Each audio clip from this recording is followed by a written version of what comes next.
हाँ, एक ज़िंदगी है इतने मशगूली और गलतफ़हमी और एकदम अंधेरे में चल रही है कि आज समझ में नहीं आता कि आँख होते से हम देख पा रहे या नहीं देख पा रहे। आँखों से तो हम जाग जाते हैं, पर सच में हम अंदर से जागे हुए या नहीं जागे हुए।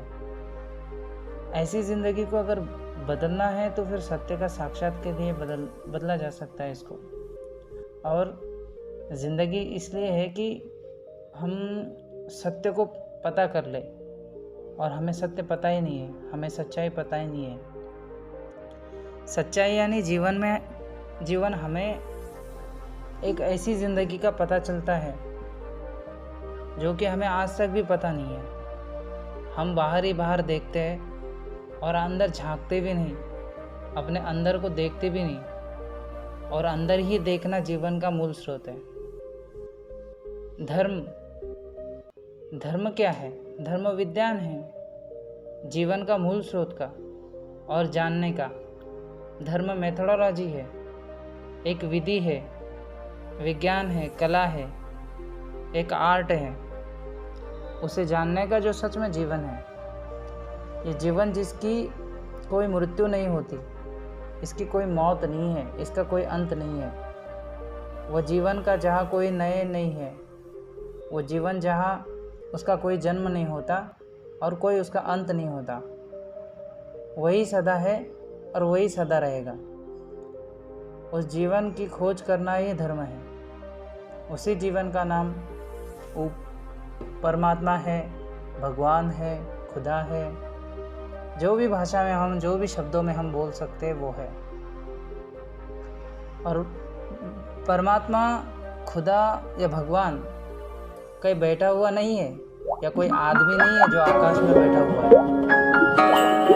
परमात्मा समग्र जीवन का, टोटल लाइफ इकट्ठा का नाम है।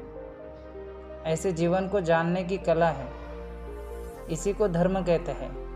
लेकिन आज हम धर्म के नाम पर क्या जानते हैं? कुछ भी नहीं। हम धर्म के नाम पर जानते हैं शास्त्र, हम धर्म के नाम पर जानते हैं शब्द, हम धर्म के नाम पर जानते हैं सिद्धांत। कोई गीता को कंठस्थ किए हुए है, कोई कुरान को, कोई बाइबल को, और कोई सोच रहा है कि धर्म हो गया। नहीं, ये शब्दों का धर्म है, और ये धर्म सिर्फ शब्द है। जो शब्दों के सत्यता को नहीं समझता और जो शब्दों के सत्य को समझ लेगा, वो वैसा ही आदमी है जिसने कंकरों पत्थरों को हीरे मोती समझ लिया। और जो शब्द के सत्य को समझ लेता है, वो ऐसा आदमी है जिसने शब्दकोश में या फिर डिक्शनरी में लिखा हुआ देखा कि घोड़ा, और उसको घोड़ा समझ लिया। अब शब्दकोश में घोड़े पर कोई सवार नहीं हो सकता।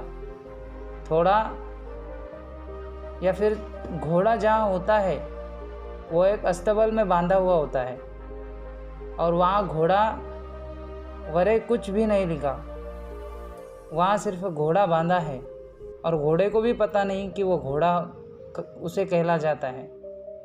शब्दकोश में लिखा है घोड़ा, और कई ऐसे बुद्धिमान हैं कि शब्दकोश पर चढ़कर सवार हो जाएंगे और कहेंगे कि घोड़े मुझे ले चल। नहीं, लेकिन शब्दकोश के घोड़े पर बैठकर कोई छोटा बच्चा भी नहीं चढ़ सकता। लेकिन शब्दकोश के ईश्वर पर आध्यात्मिक लोग पूजा करते हैं, और शब्दकोश के ईश्वर के सामने हाथ जोड़कर खड़े हो जाते हैं। शब्दकोश के सत्य समझ लेते हैं, शास्त्र पढ़ लेते हैं और सिद्धांत को सत्य समझ लेते हैं। ये सारा का सारा ज्ञान ऐसा है जैसे कोई आदमी तैरने के संबंध में या तैरने के बारे में बहुत सी किताबें पढ़ा, उसने तैरने की इतनी जानकारी हासिल कर ली कि और वो चाहता तो तैरने के संबंध में पीएचडी भी कर लेता, या फिर कोई किताब भी लिख डालता, या फिर ऐसा व्याख्यान दे देता कि उसका कोई विचार ही ना आता। लेकिन कभी भूलकर भी ऐसे आदमी को नदी में धक्का मत दे देना, क्योंकि वह आदमी सब कर सकता है लेकिन तैर नहीं सकता। किताब से पढ़ा हुआ तैरने में नदी में काम नहीं आएगा। हाँ, एक किताब लिखनी हो तो काम पड़ सकता है। तो कुछ लोग किताबें पढ़ते हैं और नई नई किताबें बनाते चले जाते हैं, तो दुनिया में किताबों का ढेर बढ़ता चला जा रहा है, लेकिन ज्ञान नहीं बढ़ रहा। क्योंकि ज्ञान किताब से नहीं आता, ज्ञान तो ज़िंदगी के भीतर से आता है, और भीतर छुपे हुए कुएं हैं, वहाँ से आता है। लेकिन वहाँ तो हम कभी देखते ही नहीं। हम तो बाहर से ही कूड़ा करकट इकट्ठा कर रहे हैं और भीतर ले जा रहे हैं। उल्टे हमारा ज्ञान हमारे भीतर के ज्ञान को ढाक देता है, निकलने ही नहीं देता। आदमी की ज़िंदगी में भी ज्ञान वैसा ही है, जैसे पानी ज़मीन के नीचे है और कुआं कोई खोद ले, ज़मीन के ऊपर पत्थर निकाल कर बाहर फेंक दे। कुआं खोदने में कोई क्या करता है? मिट्टी पत्थर निकाल कर फेंक देता है ना। पानी तो मिट्टी में है, सिर्फ उसके ऊपर की मिट्टी और पत्थर को निकाल कर बाहर डालना है, तो कुआं हो गया। कुआं क्या है? कुआं एक छेद है, एक एंटीसेंट है, एक नई खाली जगह है। हमने एक खाली जगह बना दी, भीतर का पानी दिखने लगा।